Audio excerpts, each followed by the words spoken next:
me start the recording real quick. Okay, awesome. Sorry, one sec now. Okay.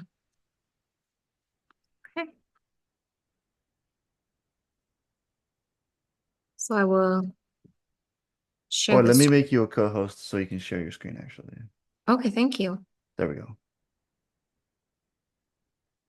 Cool. Thanks so much. So, hi, I didn't share it yet, but I will in a second. I just wanted to say first, hi, I'm Helen Durand, and I'm very, very excited to get to share today here with with everybody what some of our work in our group. And I did want to say, like, please feel free to interrupt at any moment. This is not going to be very formal on in any way. And so I think if people want to ask a question, just jump in and I'm not going to be offended and I'm not going to wonder why people did that. I'll be very happy if people feel like they're understanding and interested throughout. So please don't hesitate. And so this is investigating the intersection of automation algorithms with quantum computation. I'm Helen Durand from the Department of Chemical Engineering and Materials Science at Wayne State University, which is in Detroit, Michigan. And I'm going to start off today by talking a little bit about our group's expertise, which is in control design and theory. And so control designs and theory cross disciplines, and our focus is typically on chemical processes. So, for example, we typically would work on things like large scale chemical plants and automating the manufacturing process for those. The idea for this is we want to control these types of systems so that they make desired products that meet all of the required specifications without safety issues. And you can see here like a little example chemical process. So here's a reactor and it's getting heated up, and we have we have like a feed and then also a product stream. And so this is sort of excuse me, I'm sorry. If we were to control this, we would do something like maybe adjust the heat rate going into the system in order to try to get our product stream to be at a certain composition, perhaps that we want to sell our product at.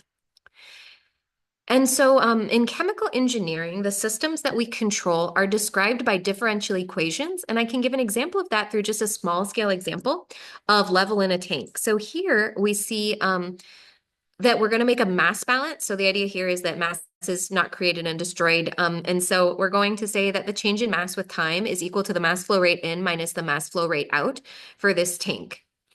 And then we can start to plug in things like say like, okay, well, the density times the volume in the tank is going to be its mass. And then maybe the mass flow rate out is somehow given by this type of coefficient times the level in the tank. And with this, we can develop a type of differential equation showing how the level in the tank is changing with time. And so usually we'll have more complex systems of ordinary differential equations than this, but even just through this, you can get the idea that what we're trying to do is model these dynamic systems that are described by ordinary differential equations. And so how does control fit into that? So the idea is that when we have our process, something like the level in the tank, and it's operating, we want to maybe try to keep the level on spec. So maybe there's a certain level in the tank we want to hit. So what we're going to do is we're going to take our process and we're going to measure the output with a sensor. And then we'll have a set point, which is a value that we want the output to take. And we then compare the set point with the measured value of the output. And that will give us an error between the set point and the output. And then that error gets sent to a controller. And the controller then is some type of computer algorithm that then determines how should we change the actuator, which might be something like a valve, in order to try to get the process on spec. So you could imagine this in the context of the level. The level's not at its set point. We measure that it's not at the set point. We say, oh, here's how far off the level is from the target. The controller then says something like, if we're under the target, okay, open the flow rate valve that feeds this tank more, that will let more fluid in, raising the level, and maybe the level will get closer to the set point. And so the big question in control engineering is what is the algorithm that this automation system, this controller is running in order to try to get the process to always meet its specs? And so a common one is called proportional integral derivative or PID control. And in this case, what it is it's the following algorithm. So it says that the input or the control action that gets calculated by the controller and sent to the actuator, denoted here by U, is equal to this expression that gets calculated. And this says Kc times E, which is a proportional term to the error between the set point and the output, the integral of the error, and then here we have a derivative of the error term. And so the idea is that this control law will try to determine what should be the way to adjust the actuator in a fashion that will get the process back on spec. So that type of control law, PID control, is very typically learned in undergraduate chemical engineering curricula. But it doesn't stop there. Like that's not the last controller anyone ever developed or necessarily the best controller anyone ever developed. There are lots of different control laws you could choose. And there are some that we call advanced controllers.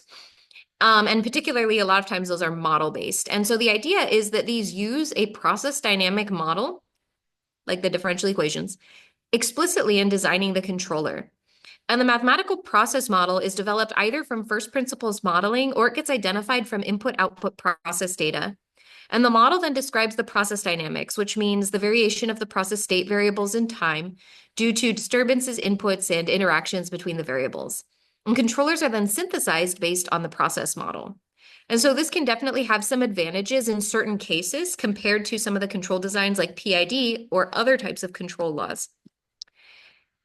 So in chemical engineering, we actually typically work with nonlinear models and therefore nonlinear model-based control. And the reason for this is that we get nonlinearities in the differential equations that describe chemical processes really fast.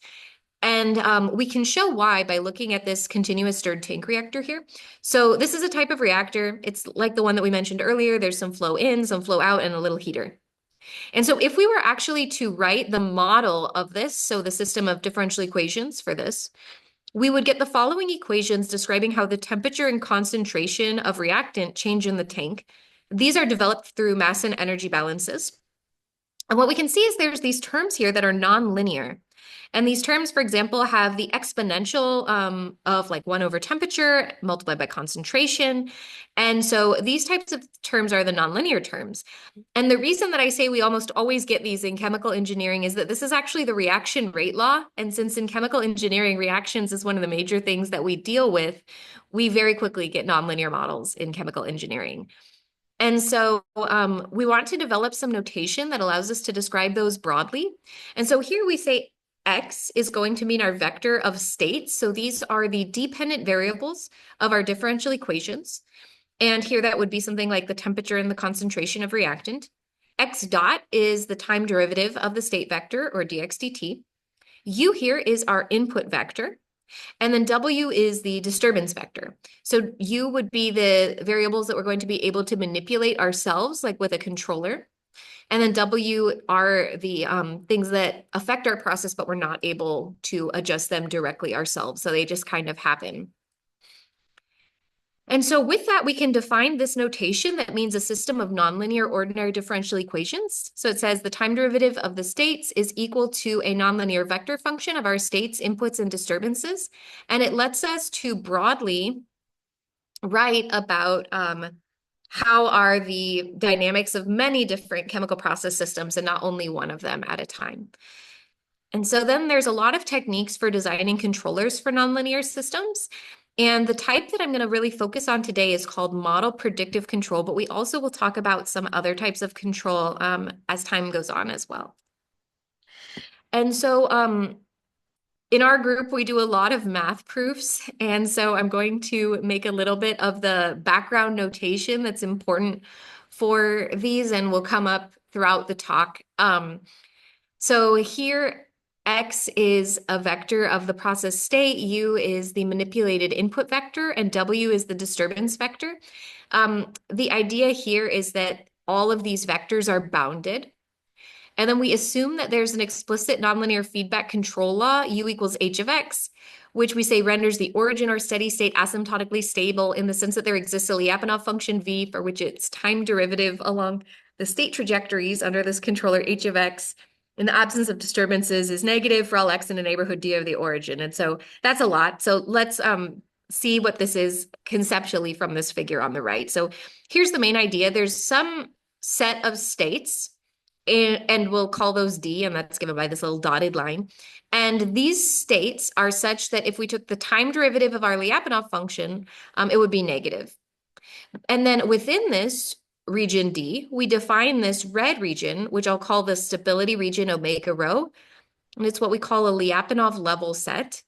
And the idea is that if you start the state anywhere in this region and you control the system with the controller h of x, you drive the state progressively toward the origin. So this is really the main thing, one of the main things that we care about a lot in control theory is this idea of what happens to the system state with time. Where does it go? Is it going toward a final point? Is it staying in a certain region, or is it going away to maybe an unsafe operating condition? And so we care about these ideas a lot about where does the state go.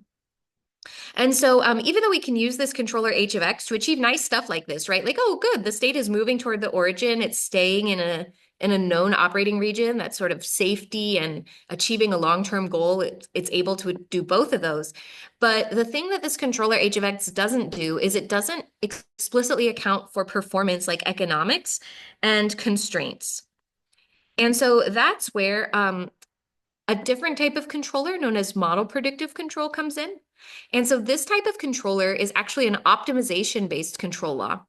So what that means is that at any given point in time, it's solving an optimization problem in order to try to determine what's the best way to operate the system.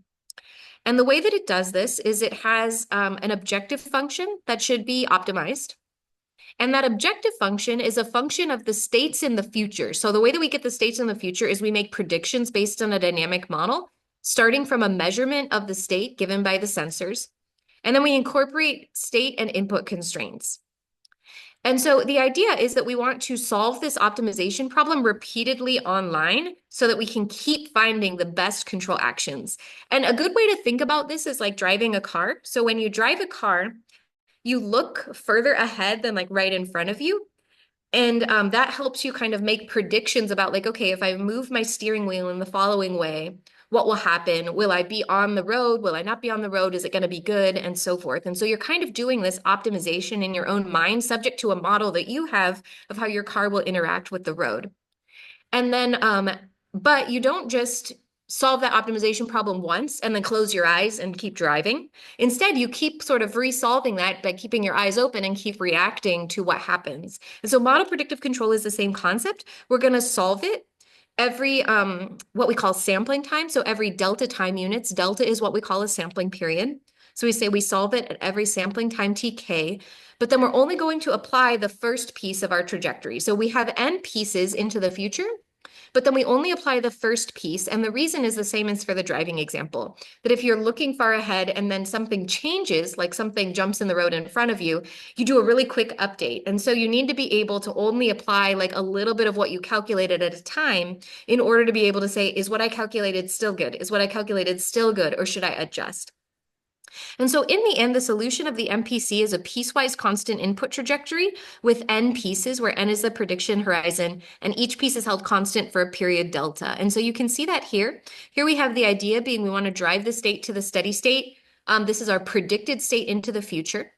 And then we have these inputs that we're calculating, and you can see that they're held constant for a sampling period, then allowed to change, and then held constant again, and so forth.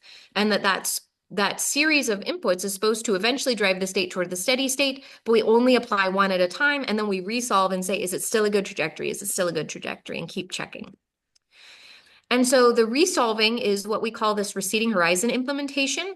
And so as we said, it allows us to recalculate based on if anything changed. And what we call that feedback. So we say that we're getting feedback, a new measurement of what's going on. We say based on the new measurement, is there anything I need to change? And this accounts for the effects of disturbances and plant model mismatch. But even though we're only going to apply the first piece of our input trajectory, it could still be true that a longer horizon could improve the closed loop performance, meaning that it could help us to drive ourselves toward the steady state.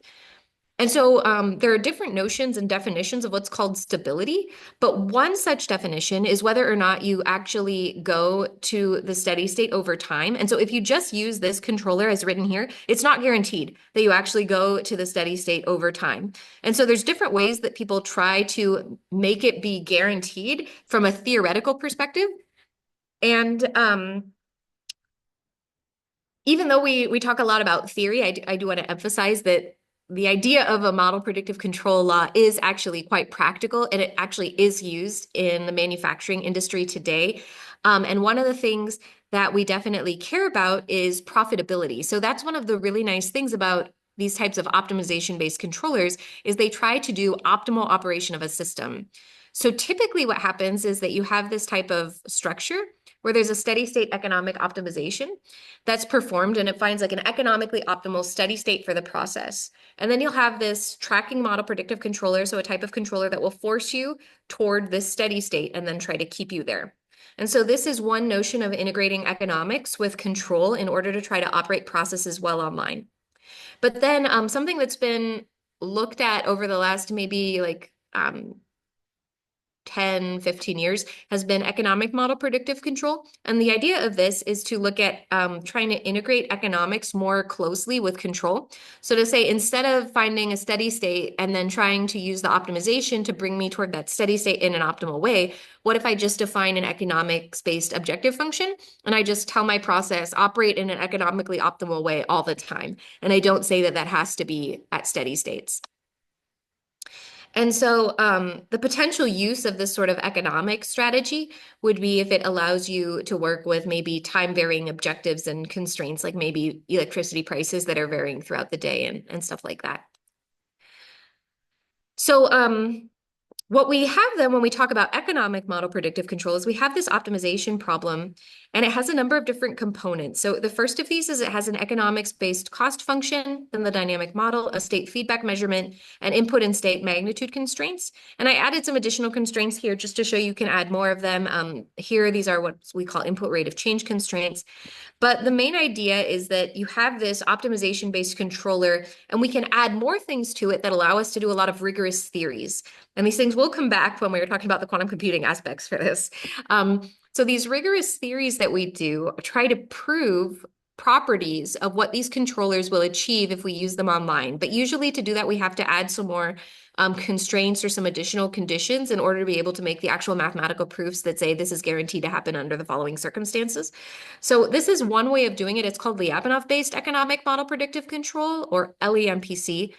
It has two modes of operation. The idea is that the first one is an optimization problem that's formulated like this. So we have an objective function, and then we have our process model, again, state measurement, input and state magnitude constraints. This is a way of writing that input rate of change constraint of before in a way that accounts for feasibility. But the main thing to point out is this red Lyapunov-based stability constraint. And so this is where some of that Lyapunov stability theory stuff that I mentioned earlier comes back. The idea is that we have this region shown here in red, which is our safe operating region, omega rho. But we try to operate our process so that the predictions of the state are maintained within this region, omega rho E, which is a subset of the larger region. And then in the second mode of operation, if the state goes outside of omega rho E, we use this other constraint in order to drive the state back toward the origin, or essentially back into omega rho E. And by trading off between these two modes, the one that keeps our state in omega rho E and the one that, if we go outside, drags us back in, we're able to ensure that the state is always maintained in the overall safe operating region, omega rho. So this controller allows us to optimize economics without sacrificing safety. And so in our group, we do a lot of work with this type of controller and with a lot of other types of controllers too. And so just as a really quick highlight, like we do a lot of things with, for example, looking at what would happen if we had cyber attacks on the controllers. And so we look at a lot of different things in our group that don't necessarily only have to do with quantum computing and control. We look at control from a variety of aspects. And so some of the things we might look at is, okay, what if the sensor communication to the controller was broken? How would we start to say, what would be detection strategies for that? How would we try to protect our process? So that's just kind of at a high level. Our group actually does a lot of different things in the control field. But what I'm going to talk about today is the intersection of these control algorithms that we work on with quantum computing, because that is one direction that we pursue in our group. And so a lot of the things that I'm going to say here, I'm sure the people who are in this group, you already know about a lot of these things on the quantum computing front, but a lot of these things for chemical engineers are actually quite new. And so quantum computing is recently of interest in chemical engineering. And there's different types of quantum computers today, like the annealing type and gate-based computers. Our group has focused specifically on the gate-based type.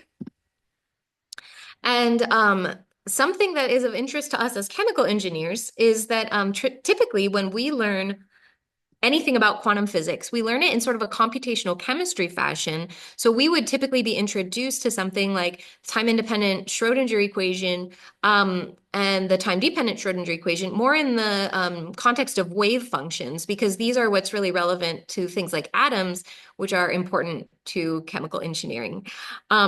So here I've written the wave function of the quantum system, and it contains the information about the position in the quantum system, and therefore helps us know things about probabilities of quantum particles being found in certain spatial intervals.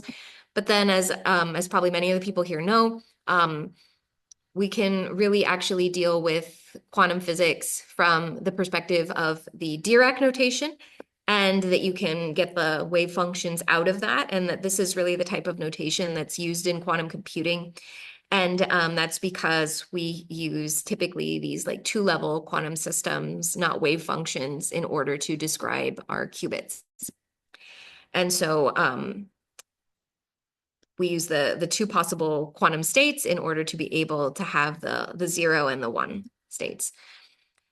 And so in terms of quantum computing and control, people might be wondering, like, what is the relationship between these? So far, I've been talking a lot about manufacturing. And so there is a push these days toward what's called next generation or smart manufacturing.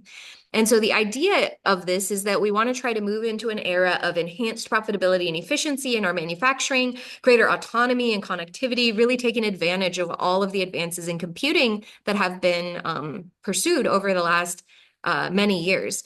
And so in general, in order to make things more and more automated, better and better on their own without humans doing things, we need greater computational resources and more powerful algorithms. And so quantum computers do harness the nature of quantum mechanics for computation. So an open question is, do these have any utility in making computations of interest in next generation manufacturing more tractable? So for example, do they have any role in the context of optimization-based control? And there has really been limited work in chemical engineering exploring quantum computation for chemical engineering. There is like a growing body of literature in this direction, but in particular, there's really a limited work in looking at advanced control and quantum computers. And we don't know right now if there's really any utility for this problem. Part of the challenge of this is that I think the control objectives would need to be defined in a very specific way in order for us to be able to say that there's a utility here. And the reason for that is that you could imagine that what we do right now is we can even do machine learning to learn an advanced control algorithm. So even if we said, oh, the optimization problem is taking too long to solve, well, okay, well, then you can run it many times offline, then you can do machine learning to learn the relationship between here's my state measurement and here's the outcome of the optimization problem. And now you have a much faster, probably, way of implementing that control law. And so when we talk about that we're going to be trying to speed up computations in control, we're competing with things like that. Like, okay, well, wouldn't it just be faster to do machine learning for it?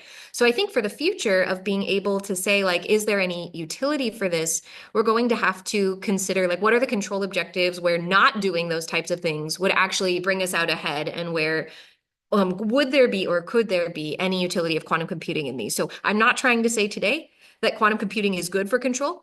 The real direction I'm going to take is actually that we don't know the answer to that question, and we need to start probing it. And the direction I'm actually going to take is focusing on the safety aspects first, that I think even if we found something really fast, it would be useless if we weren't able to say that the quantum algorithm would maintain safety, because we would never implement it if it can't maintain safety. And so that's the direction I'm going to be taking in this talk in the following slides. But I did see there's a question. Was there a question? Please feel free to unmute and ask it. That's awesome if you have a question.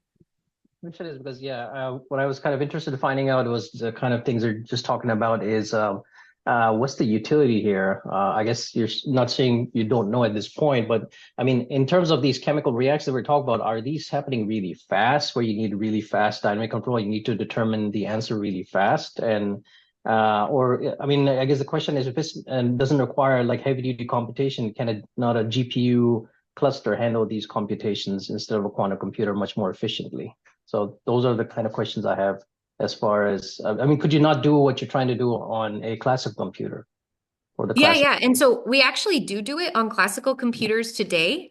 The real reason that I'm interested in this is more for the things that there are things that today we would say like there's no way that we're doing that. So we make a lot of like kind of hacks or workarounds today in order to work around the things that we would say there's no way. So just as an example, because we need to solve the problem repeatedly online because we have to like kind of keep getting feedback, resolving, and then reapplying the control actions.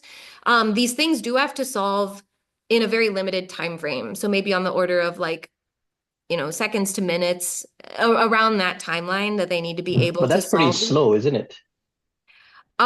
So compared to something like robotics or something, yeah, then that's slow. But it's definitely not like that we have hours and hours of time. And so, like, sometimes if you want to make a high fidelity model of a chemical process, like let's say you want to do a computational fluid dynamics model. And if someone said, "Oh, I'm going to put a computational fluid dynamics model in my controller," we'd say, like, there's no way.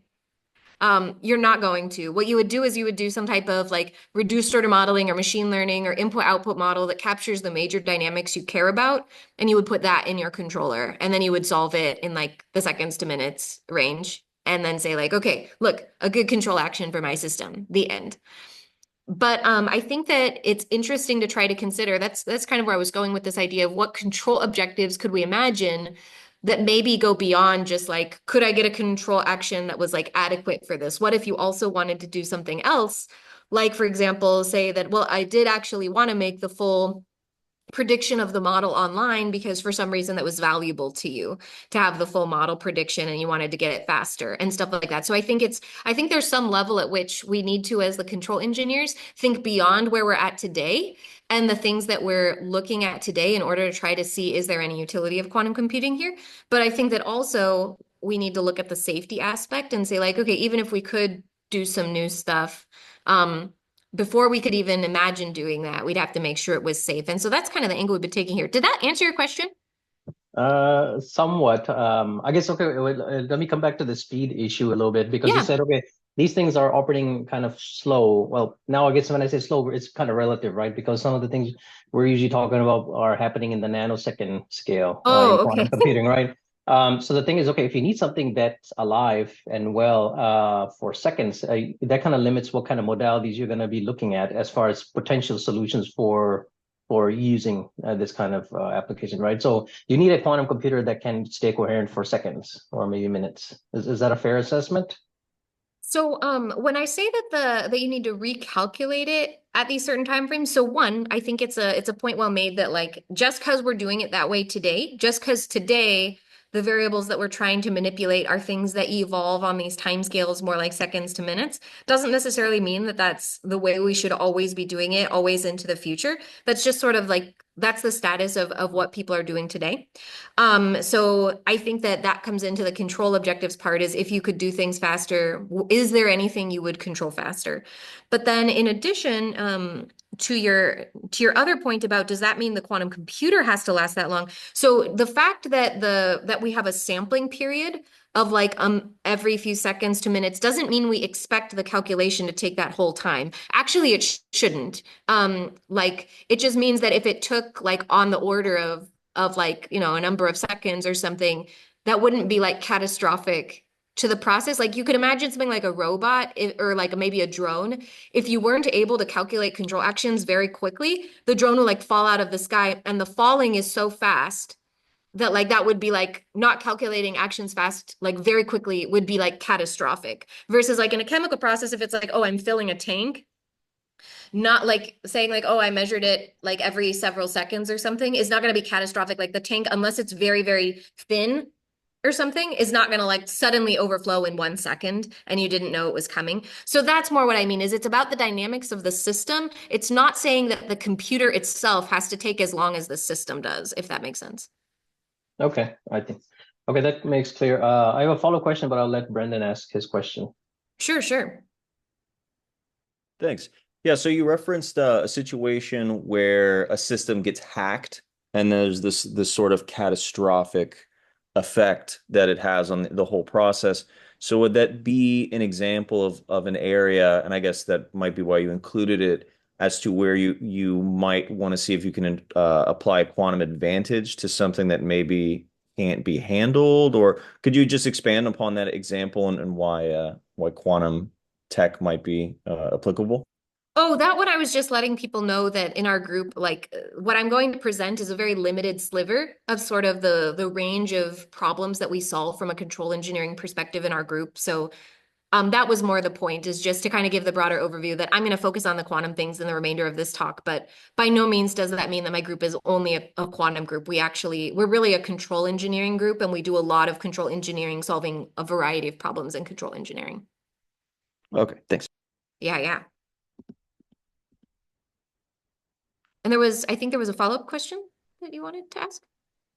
Okay, yeah, I guess so. Typically, when people are analyzing quantum advantage, they look at what's the complexity of the problem in terms of execution on any machine, let's say whether it's classical computer. So that complexity, tells you how much quantum advantage you can get if you were to run it on, let's say, on a quantum computer. So is this complexity we're talking about for these applications quadratic, exponential, or so what kind of speed is expected if you were to take this problem from, let's say, a classical compute resource to a quantum compute? Have you done any kind of analysis? Or like, we hear about Shor's algorithm all the time. Well, the reason we hear about it because, okay, it'll give you an exponent. If you were to run it on a quantum computer, get exponential speed up, and that speed up, you can justify running on a quantum computer because the quantum advantage in terms of the complexity of the problem would happen within a reasonable lifespan. Let's say of a human being, you only have to run this for, let's say, a few weeks to see a quantum advantage. So have you done some of that sort of rudimentary analysis to say, okay, what's the complexity of the problem we're trying to solve? And if we were to transload that problem from a classical computer to a quantum computer, this is the kind of speed that we would expect. So we've really been more focusing on the safety aspect. So certainly those are the types of questions that we need to in the future address. But I think some of that also comes from trying to identify which control objectives are the ones that would be most appropriate for us to try to handle with the quantum computer. But then our thought process had been, before we try to outline those, how about we try to understand how safety interacts with these controllers so that we kind of start to bound, like, what are the types of things we want these to solve from a safety perspective? And then I think that those types of questions about, well, where could we get speed up? We were seeing that as coming kind of secondary, as like, okay, first let's understand where could we get safety? And then once we understand those, then what control objectives could we also imagine getting speed up for? So that's kind of how we were approaching this. So but I think your point is very well taken. Certainly, that's something that we need to look at in the future as we try to better understand this intersection of the control and the quantum computing. I see. So I guess if you want to increase security, I presume these machines are being controlled by some master computer, right, which is connected to to another computer with some network. And I guess if you're worried about safety, you would just make that secure communication more secure by using a quantum computer. So I guess one utility of a quantum computer would be to have more secure communication so that nobody's able to hack the system. And from that plane afterwards, everything else could be classical. So is that one potential angle to this application, is that the only problem you're addressing with a quantum computer is having more secure communication between the control computer, which is handling the apparatus, and the rest of the world. And but the rest of the thing that's happening as far as the handling of the chemical process is all done with classical compute resources, typically known to us today. So this is a good question. So let me clarify what I mean by safety. So if you have a chemical process, what happens is you have probably like a very dangerous thing. So you have some type of maybe reactor, and let's say that it has an exothermic reaction, for example, going on inside of it.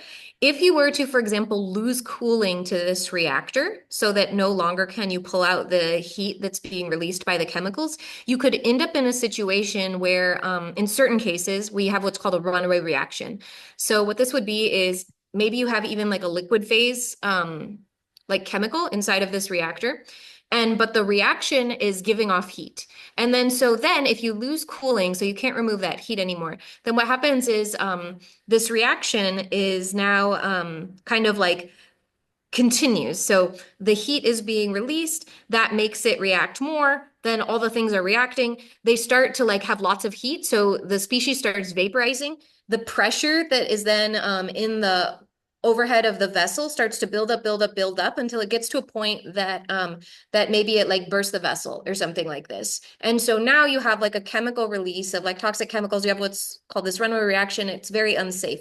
So this would be like an example of losing safety, is that like your normal operating conditions have, for whatever reason, been breached. And so when I talk about safety, I'm actually not really talking about cybersecurity. I'm talking more about like, so if we were going to compute control actions with a quantum computer, there's two major issues. One of these being noise that will cause us to like get random kind of control actions from current day quantum computers.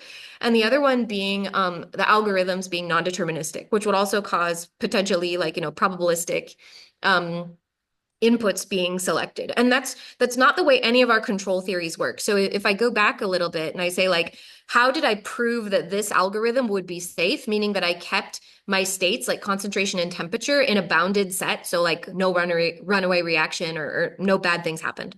The way that we did that is we said, okay, well, if I compute a control action according to this control law, it has certain properties based on this being the control algorithm. But if you start saying, oh, well, the control algorithm, like I might compute the answer I was thinking I was going to get, but I also might just get something else. Then like now it's like, whoa, whoa, whoa. How would this even work? Like that might be really crazy. And so the perspective that we have been taking in our group has actually been focusing more on like, okay, what does this intersection of like process safety with quantum algorithms look like? Let's pretend the quantum computer was actually going to substitute for the classical computer in computing the control action. If it did that, what would be the implications? Would we be able to operate a system safely, or is this like a no-go? And what would it mean also for the algorithms? And what we are finding with time is kind of, it actually has implications for the algorithms that like, even if I found, for example, an optimization algorithm that was like, oh, like with whatever, with 80% probability, it returns the right answer. I'd have to figure out how to deal with that. Like, could I make it so that with 100% or like with a much higher probability, maybe not even 100%, but could I make it with a much higher probability it returns the correct answer? Or would I have to say, well, then we're going to have to run it with a large number of shots? Or like, what is the way we're going to handle this moving forward? And so that's really been the angle we've been taking here, is like the question of even if I did find really fast things that I wanted to run on a quantum computer to calculate control actions, what would happen for safety? And how does that safety implication dictate what I should and should not be considering from an algorithm's perspective? And then viewing that as like, if we get those insights, that might help guide us toward like what problems are okay and not okay to start considering a quantum computer doing in the control like theory range, if that helps. Okay. I think yes, I'm kind of getting the grasp of your idea. So maybe you can continue, and then maybe once you start talking about algorithm, I'll get some more questions. Yeah, for sure. Yeah, thanks guys for asking questions. That's awesome. I'm so glad people are interested. So then I think everyone here, it sounds like everyone already is quite familiar with quantum computing. I don't know exactly. I know that I was told that there's some quantum computing people here. Some people are more in physics. Being a chemical engineer, I don't quite know what that entails in terms of everyone's background. So just really quickly, I'm going to make sure that we're all on the same page. Information on quantum computers is stored in the qubits. Qubits are the quantum computing equivalent of bits in classical digital computing. And in Ket notation, we have these things. Ket 0 is 1, 0. Ket 1 is 0, 1. We have superposition states as well. The coefficients are complex numbers where the complex magnitudes squared get added together equal 1. And when measured, a qubit will collapse into either the 0 state or the 1 state with a probability of the complex magnitude of the first coefficient squared or the complex magnitude of the second coefficient squared. Quantum logic gates are similar to the logic gates in classical computing, help transform qubits from one state to another. And then algorithms on quantum computers can be represented as circuits. This consists of blocks called quantum gates, which represent logic operations. And circuits must be designed to take unique phenomena into account. So then there's some typical gates down here, like the Hadamard gate and the controlled not gate, the identity gate, and there are many other types of gates. And then this is an algorithm, or part of, I guess, more like a subroutine that's important in some of the stuff we'll be discussing, which is the quantum Fourier transform. And this has Hadamard gates and then also a number of controlled phase rotation gates. And we're going to be moving into a part of the talk where we'll be talking about using this quantum Fourier transform-based addition algorithm. Again, this has nothing to do with speed. So just in light of the questions earlier, we are not looking at speed right now. Nothing that we are doing in my group is about speed right now. It's all about safety. And so we're going to look at this algorithm, not because we're trying to say that it would be speedy to do addition on quantum computers and that that's significant in some way. We're trying to look at, we're trying to do like very small process examples with like very simple algorithms to start to understand the safety perspective. And so that's what we're going to do here. So here we have quantum Fourier transform-based addition, and we want to add two numbers, A and B. In order to do that, you put the binary representations of both numbers into qubits, and then you apply a number of quantum gates, including the quantum Fourier transform subroutine and quantum Fourier transform inverse. And so here's where we come back to the control principles. So today's quantum computers are noisy. So even though the quantum Fourier transform-based addition is deterministic, if we were to use it to do addition, the result of the addition might not be the answer that we were expecting, even though it should be, if we had a perfect quantum computer. So if control was implemented on today's quantum computers, the noise could make the inputs that we calculate for our process something different than what we expect. And so what does this mean about control being implemented on quantum computers? So in this case, we're going to take this linear process dynamic model, x dot equals x plus u, and this is classically stabilized using the control law u equals negative 2x. And what I mean that this is stabilized is imagine that you plug in u equals negative 2x, you'll get x dot equals x minus 2x, or x dot equals negative x. That's what it would be if you plug it in. And so if you consider what that means, if you start with x is positive and x dot is negative x, then x dot will equal the negative of a positive. So it will be negative. So it will take your positive number and drive it towards 0. If you start with a negative number and x dot is negative x, it will be x dot equals the negative of a negative, so it will be positive. So x dot will be positive. It will be also driving you from your negative number toward the origin. So the idea is if you want to try to operate at the origin, this control law, negative 2x, takes you either from above the origin toward the origin or below the origin toward the origin. And so it helps you bring yourself back to this like equilibrium state. And so we wanted to understand if we were trying to drive ourselves to our equilibrium state, but we had a noisy quantum computer calculating the control actions, what will happen? And so here we're going to evaluate the control action negative 2x with the aid of a quantum simulator accessed via Qiskit. So then the quantum Fourier transform-based addition is used to compute u as negative 2x in the sense that it computes the x plus x component, and then we negate it after the fact. So the quantum simulator doesn't inherently have noise, so we selected a noise model of the depolarizing error noise model. And the way that we did this was we evaluated a certain gate, and then through that, we tried to evaluate what would happen if we had a depolarizing error parameter from the simulator, and then also with a get noise from backend command for the 5-qubit quantum device. And then we tried to see when we thought that the profiles for both of those cases looked relatively similar for this specific gate, and that helped us choose our depolarizing error parameter. So here we see the time, and here on the left, we see on this plot is the process state, which is x, and here on the left we see the input, which is the u. And so we have three different cases here. The first case is that we have a classical computer computing the control action. This is called classical system. The second is that we have a quantum simulator with 254 shots and no noise. We call that our ideal quantum system. And then we also have this quantum simulator with 254 shots and noise, which we call our noisy quantum system. And so what we see is that just as expected, because the quantum Fourier transform-based addition is deterministic, the ideal quantum system and the classical system are identical in terms of the inputs they compute and then the state trajectories, and they succeed in driving the state toward the origin. But with the noise, we see that the state trajectory kind of goes around and doesn't quite follow the same trajectory. The interesting thing, though, is that it does still seem to go toward the origin. And so we can look at saying, well, what if I did one shot? Now it looks a little more noisy.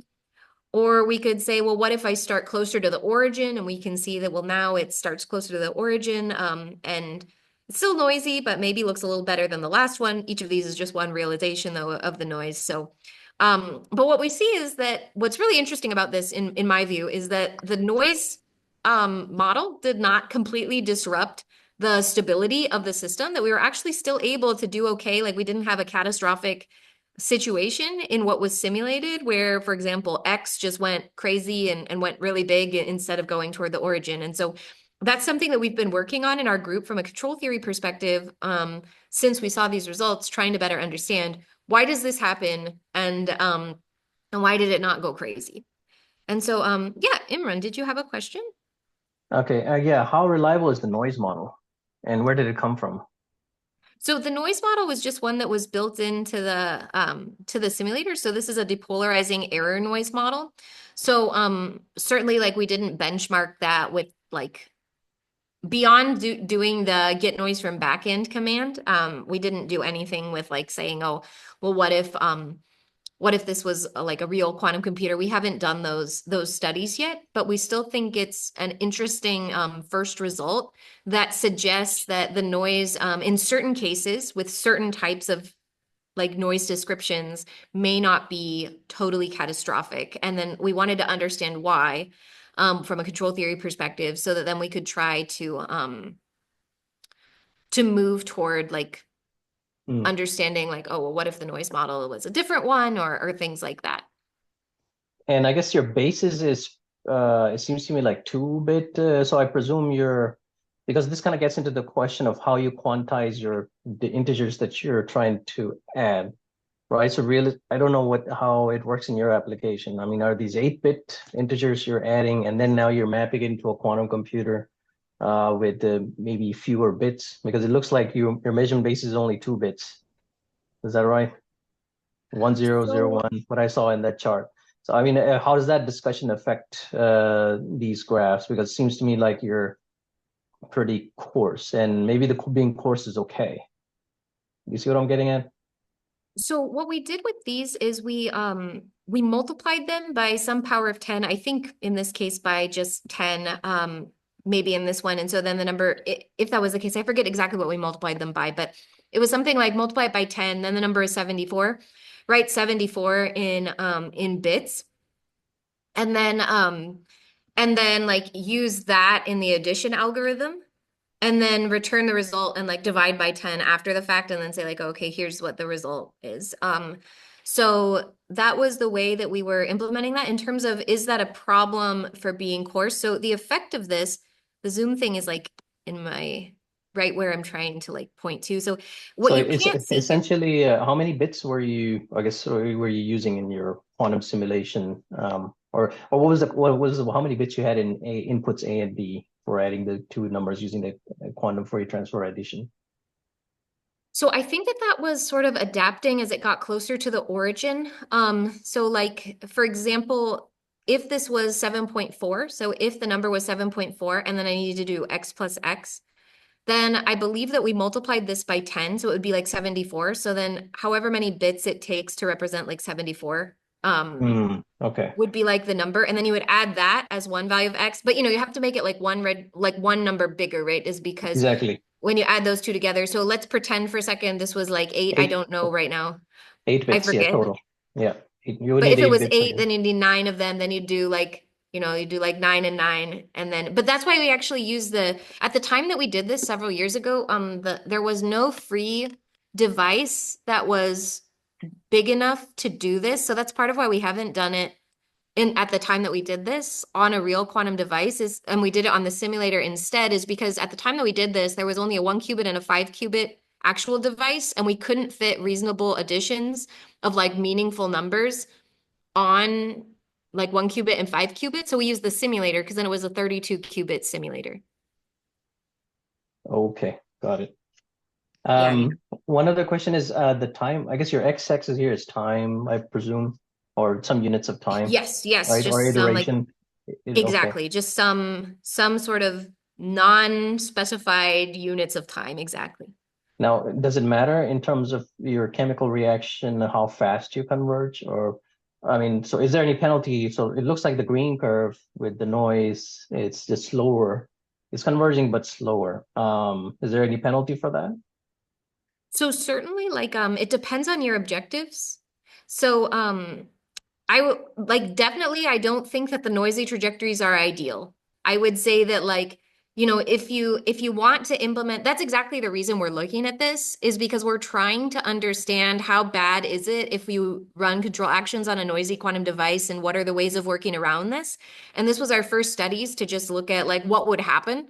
So actually, like, this was different than what I thought would happen. I mean, I think I thought that something like catastrophic would happen, and instead in many simulations what happened was it was okay. In terms of like it still eventually went toward the steady state. Now maybe the transient wasn't the same transient.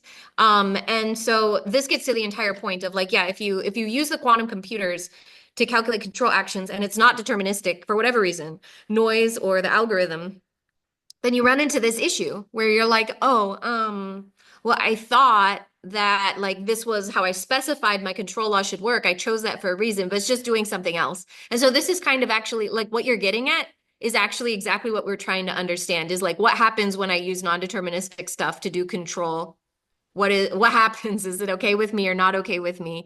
Because that's really Okay. important, is if the conclusion was it is never okay with me and could never be made okay with me, then we need to be able to tell the quantum algorithm designers, like never make control algorithms that are non-deterministic. It will never be fine. But if the answer is no, it would actually be fine if I did the following things, then that opens up like kind of like a lot of new ideas that we could have for those. And so that's kind of the approach we've been taking with this. Okay, got it. But on a very high level, wouldn't you say that, I mean, because you have a control loop, so you have noise sources within the loop, I presume their sensors might have noise, or so you can do this noise modeling of this loop. But now you've added with the quantum computer in there to do the addition, you added an additional noise source, right? Which is non-deterministic. So I guess what you're showing from your plots is you can still add convergence Potentially, and yeah. potentially with this additional noise source, but you didn't. It doesn't seem like it substantiates that you got any advantage. Like there could be potentially some applications where you say, you're trying to determine a seed or some starting point for some optimization, and determining that seed can be more efficiently done with a quantum computer, which has some built-in inherent noise. In that case, there's an application for having that noise source in there. But in this case, to you, this noise source doesn't really buy you much. Your algorithm still converges, but you're not getting any net benefit out of having this noise. Is that a fair assessment, or you think I'm going in Yeah, the so wrong we were direction with never this? intending to get benefit out of it, though. The actual question was if we used a quantum computer that exists today in order to run a control calculation, would it be catastrophic, or is there a chance that it might not be catastrophic? I would frame it more Okay, like that. We were just curious how terrible it would be, and it's not as terrible in this simulation as we thought. okay. Makes sense. I think I saw someone else had a question. I think you actually might have answered mine already, but I was just wondering if you've looked into using other noise models from Qiskit or if it was just a depolarizing noise. So far, we've only used the depolarizing error noise model. And I think a lot of that is because we really like in our group, we're really control theorists. And so I think what we've been wanting to do and hoping we could get to is to a point where we could use the depolarizing error noise model sort of theoretically and try to understand like, oh, okay, let's say we put this in and let's say it was a good representation. What would it say about the underlying reasons why the results we got are what they are? So not just treating it as like, well, this is what it is, but trying to say, well, why? And how could I have like maybe redesigned my algorithm to make the results better if that's the why and stuff like that. And so we have been focusing on this one noise model, not because we think it is the world's best noise model, but because we think it is a noise model from which we can start to branch into all of these types of studies that if we understood them with one noise model, they would then kind of be able to just say like, okay, we'll do that same type of study with a different noise model. And I think that that would then be a much easier point of like starting to take off than like changing the noise models too much. And if we just focus on one and get the series of results, we can really easily transport it over to use that same methodology for the others. That makes sense. Thanks. Yeah, yeah. Do I totally don't mind if I like need to stop early on this. Like I'm very grateful for all the questions, and I think having the discussion is like probably much more interesting to everyone than watching me give lots of slides. I just wanted to check what people want me to do because I know it's already like approximately time. Would people prefer that I kind of stop here and sort of just take any final questions? Or do people want me to like keep going? I just wanted to check what the preference is. Keep going. You're sure? Okay. Because people, I'm totally fine if people are like, let's stop. Um, okay, well, please do let me know if there are any further questions or if I'm missing any. Well, I did have one question. When it Yeah. came to the noise, I'm assuming that what you're trying to do is um, see how to handle, well, not just the fact that it's non-deterministic. I'm assuming you're referring to basically the fact that it's can produce errors. So this is a form of error correction potential. So we've been looking at a lot of things since these initial results. We were trying to figure out what we could do about the noise. In this result, what we were there, I think that the level of error correction we were trying to do that, I mean, not real error correction, right? Like error mitigation, but we were trying to look at what are the factors that affect the degree to which the noisiness is impacting the result. So like, for example, here's one where we used 254 shots and it was like very good. And at least in this realization, right? And so we're like, oh, okay, like how many shots would we need to run? And we were looking at all these different factors to try to understand some of the parameters under which we could work with these control laws. So the real question, I think, was kind of motivated by if someone came up with a really fast quantum algorithm, let's just pretend they did for a second, that worked for control. And then they said, oh, but the only computers we have today are the NISQ devices. So if you want to run that fast algorithm, you're going to have to run it on the NIST devices. Then what we wanted to understand is like, okay, say someone told us we had to do that. Is it even worth considering? Or what would happen be like, we'd look at it and we'd say like, oh, this is just so terrible. Like the results from a control engineering perspective are so terrible. Even if someone told me it was a fast algorithm, I would never do it. Or are there ways that we could we look at the result and say, oh, this might be workable. There might be ways around it. And I think that what we saw, we thought there might actually be some ways to try to work around it. And we've been trying to figure out if any of those can be used ever since. But I think that all of these are kind of like, but then that depends on the noise model. This depends on a lot of things that I think we're still working through at many levels to try to understand. If Thank that you. helps. Yes. Cool, cool. Anything else that people were wondering? I'll ask at the end. Okay, for sure. I kind of had a quick question. Yeah, yeah. So have you tried to use classical greedy algorithms to do this sort of optimization problem? Oh, this one doesn't actually have any optimization. This one is actually just a addition. So this is a control law where the control law itself is negative 2x.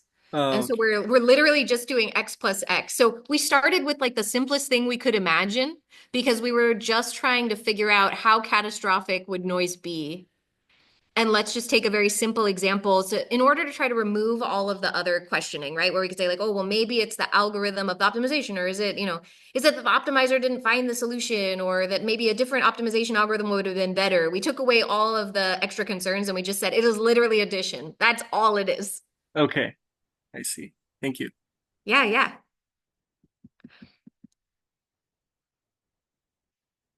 So then I really am happy if people do decide you want me to stop at any point, please just jump in and I'm more than happy. Or if people need to go, I will not be offended. But I'll keep going since it sounded like some people would like that.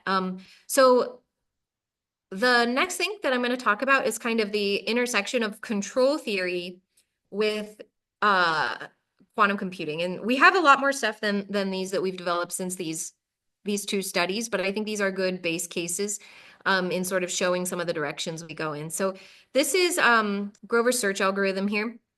And the idea is that you assume there's a function that maps from binary n-bit binary strings to 0 and 1, and there's exactly one binary string such that this function of the binary string is equal to 1, and otherwise it's 0. And so Grover's algorithm helps us find this special binary string.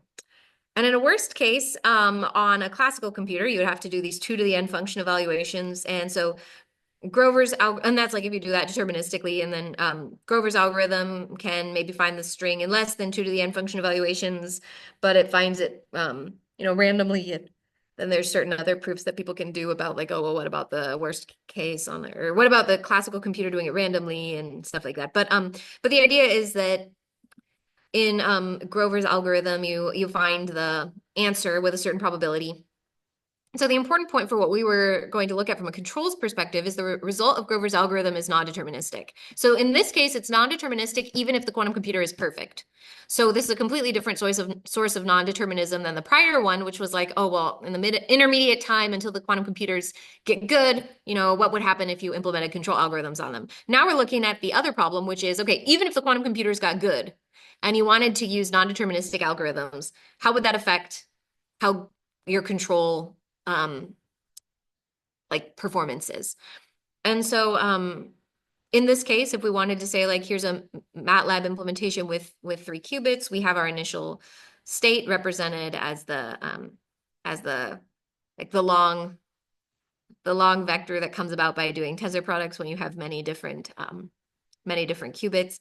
And then we can say something like, okay, if we use the final state before measurement, it would be like this. And so you square each one is the probability of measuring the corresponding state. So you'd get like for certain states, the probability would be quite high. You'd get like 78% of getting the state that you expect, and then you get some probabilities of getting all the other ones. So could a non-deterministic algorithm on a quantum computer be used in computing control actions? So in this case, we're going to try to start looking at combining our rigorous theory of Lyapunov-based economic model predictive control, which I talked about earlier, with this non-deterministic consideration. And so for the idea is going to be, let's say that we took the LAMPC solutions and we put them in a lookup table. So this is something you would never do, like, because the entire point of the control law being an optimization problem is to not store it in a lookup table. So again, I am not appealing to efficiency here. This is purely about the safety and the control theory at this point and trying to understand this intersection between the behavior of quantum algorithms and how that would affect what we usually consider as like the important things about safety and control, and what would that look like. So we're focusing on like a very simple quantum computing algorithm to start, and not a good quantum computing algorithm for doing the problem that we want to solve. So just to emphasize that, we're not saying this is like a good way of solving this problem. So we're going to put these LAMPC solutions in the lookup table. And so here's what the idea is we'll say, let's say this is the state measurement I sent to my LAMPC. Here's the control action it would give me. Now, because both of these are going to be in binary, that means that I do have to do some level of quantization of the state measurements and the control actions. And so we can kind of write these spaces of quantized states and inputs, and then have an implementation strategy about saying, okay, well, I'm going to round my state measurement. And so that puts the state measurement within a certain bound of what the rounded value is. And then we can do something similar with like, okay, I'll get the LAMPC solution and I'll round it. So overall, then, we can demonstrate that if you use the LAMPC with the rounded measurements, and then if you use the rounded inputs that come out of it, you still could guarantee safety. So I mentioned this earlier, like you can guarantee that the state stays in a safe operating region. Even if we use these rounded measurements and these rounded inputs, you still can guarantee the same thing if you're getting deterministic inputs. So what that means is that like any non-determinism that I'm now going to talk about is coming purely from the quantum algorithm. It has nothing to do with the roundings. So in this case, what we're going to do is look at trying to search our lookup table with a modified Grover's search. And so the modified version of Grover's algorithm could be used to search the LAMPC lookup table, and this is not efficient for solving this problem, as I said, but we're really using this to show how non-deterministic inputs can be generated by a quantum computing algorithm tied to LAMPC. So here's how we're going to do our modified Grover's algorithm for trying to do our controller. We're going to use a controlled Grover block to represent each state and input pairing. And the control qubit is our state measurement. And then the middle qubits correspond to the control action that should be selected from the lookup table. And so the measurement of the middle qubits will give the input with some probability. So let's look at this. Here's the idea. We have this kind of Grover block, and it's controlled and it's contingent upon the state measurement. And so we can then look at putting many of them in a series. And so this allows for the process measurements to be paired with the inputs. So I'll have an example of that on the next slide, but what this does is it enables us to look at the non-deterministic control action selection and how that would affect our control actions. So here's sort of a MATLAB implementation with 3 qubits. So let's assume that up here is our state measurement that's on the control qubits, and that the state measurement can be represented as the string 0, 1, 1, meaning that the control qubits are 0, 1, 1. This means the overall qubit state going into the system here is 0, 1, 1, and then these are all 0, so 0, 0, 0, and then on the bottom we have this 1. So this will be, these top 3 qubits correspond to our state measurement. The middle ones are the ones that are related to the control action we're hoping to get out, and then the bottom qubit is just doing its own thing. So let's say that we design this first block so that the middle qubits are going to be 0, 0, 1 when the control qubits are in the state 1, 1, 1. So if we look back at what we had before, this was the vector that we just showed. We said this is what's the input. We're putting 0, 1, 1 on the top. In the middle is the 0, 0, 0 right here, and then 1 at the bottom. If this is what we feed to here, and then we send it through this controlled G1 block, what's going to happen is since the control qubits are not 1, 1, 1, the output stays the same. So the identity is executed because it's controlled, and the control qubits are not the right ones to execute this block. Then we get to the second block, and let's say that the second block is going to execute when the control qubits are 0, 1, 1. So we say, oh, great, the control qubits are 0, 1, 1. So then what should happen is the middle qubits should be the right thing. So since the control qubits are equal to 0, 1, 1, then the output from this block will have a distribution because now we have actually executed this block instead of the identity. And so what we would see then is like, okay, well, the control action that I was expecting gets computed with a certain probability, but I also could get a lot of other like kind of random control actions. So we related this to LEMPC and said, well, the probability then of obtaining the expected control action from Grover's algorithm is lambda. So we could consider that if we were to put the control action by the LEMPC on a classical computer, it would maintain the state and the state measurement in the safe operating region.